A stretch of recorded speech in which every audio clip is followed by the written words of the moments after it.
قربانی اور ذکو کے نصاب میں فرق قربانی اور ذکو کے نصاب میں فرق یہ ہے کہ ذکو میں تو صرف 4 چیزوں یعنی سونا، چاندی، رقم اور سامان تجارت کا اعتبار کیا جاتا ہے، جبکہ قربانی میں ان 4 چیزوں کے علاوہ ضرورت سے زائد سامان اور مال کا بھی حساب کیا جاتا ہے،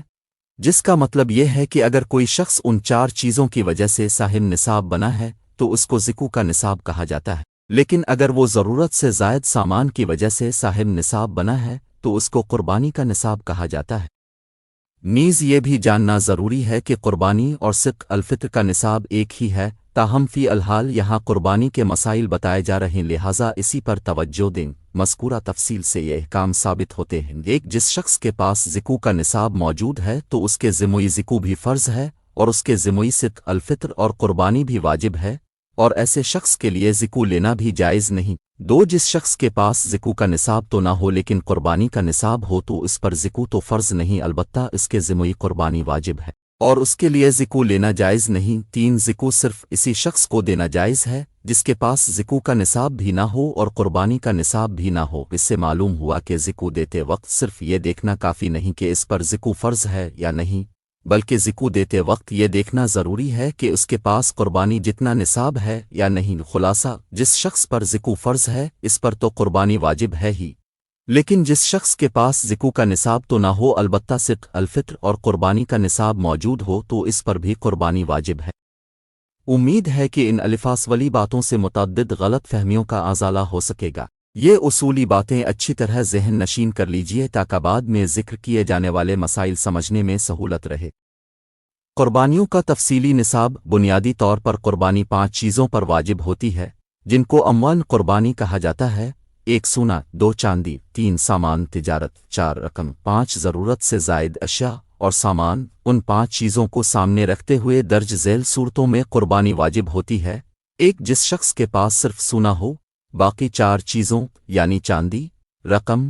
مال تجارت اور ضرورت سے زائد سامان میں سے کچھ بھی نہ ہو تو ایسی صورت میں سونے کا نصاب 7.5 تولہ یعنی 87.84 گرام سونا ہے۔ جو سونا اس سے کم ہو اس پر قربانی واجب نہیں۔ 2، جس شخص کے پاس ان 5 چیزوں میں سے صرف چاندی، صرف سامان تجارت، صرف رقم ہو تو ایسی صورت میں ان میں سے ہر ایک کا نصاب 52.5 تولہ یعنی 612.36 گرام چاندی ہے۔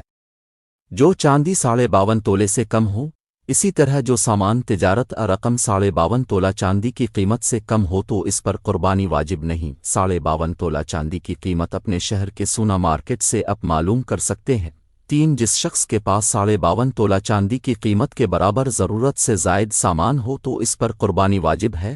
4، جس شخص کے پاس 7.5 تولہ سے کم سونا ہو لیکن ساتھ ساتھ اس کے پاس کچھ چاندی کچھ سامان تجارت کچھ تھوڑی سی رقم بھی ہو تو اس صورت میں اگر اس 7.5 تولہ سے کم سونا اور چاندی رقم وغیرہ کی مجموعی قیمت 52.5 تولہ چاندی کی قیمت تک پہنچتی ہے تو ان پر قربانی واجب ہے، ورنہ نہیں۔ 5، کسی شخص کے پاس یہ 5 چیزیں یعنی سونا، چاندی، سامان تجارت، رقم اور ضرورت سے زائد سامان ہوں، ان میں سے بعض ہوں لیکن ان میں سے کوئی چیز بھی اپنے نصاب تک نہیں پہنچتی ہو تو اس صورت میں ان کو ملا کر ان کی مجموعی قیمت کا حساب لگایا جائے گا۔ اگر ان کی مجموعی قیمت 52.5 تولہ چاندی کی قیمت تک پہنچتی ہے تو اس شخص پر قربانی واجب ہے، ورنہ نہیں۔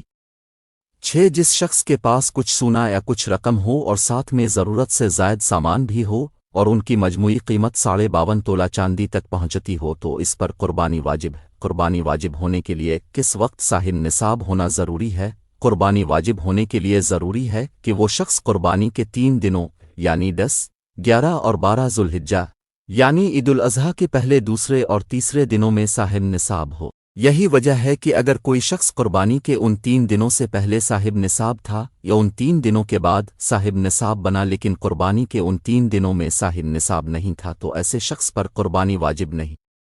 اور یہ واضح رہے کہ اگر کوئی شخص قربانی کے 3 دنوں میں 12 ذوالحجہ کے سورج غروب ہونے سے پہلے کسی بھی وقت صاحب نصاب بن جائے تو اس پر قربانی واجب ہوگی۔ ایسی صورت میں اگر قربانی کے ایام میں جانور ذبح کرنے کا موقع نہیں ملا تو قربانی کے ایام ختم ہونے کے بعد اب درمیانے درجے کے بکرے دمبے کی قیمت صدقہ کرنا ضروری ہے۔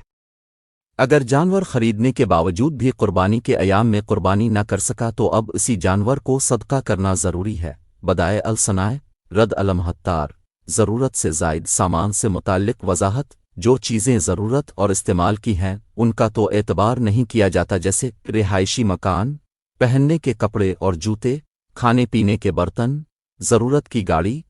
گھریلو ضرورت میں استعمال ہونے والی چیزیں جیسے سلائی اور دھلائی کی مشینیں، پنکھا، فرنیچر، فریج، کمپیوٹر، لیپ ٹاپ، موبائل فون۔ اسی طرح صنعت ورفت یعنی پیشے، تجارت اور مزدوری کے آلات واوزار جیسے درزی کی سلائی مشینیں، فیکٹری کی مشینیں وغیرہ، یہ سب ضرورت کی چیزیں ہیں، لیکن یہ واضح رہے کہ ایک ہر دور اور معاشرے کے حساب سے ضرورت کی چیزیں مختلف ہوتی رہتی ہیں، اس لیے اس معاملے میں دون حاضر کو پچھلے زمانوں پر قیاس نہیں کیا جائے گا، بلکہ دون حاضر ہی کی ضرورت کا اعتبار ہوگا۔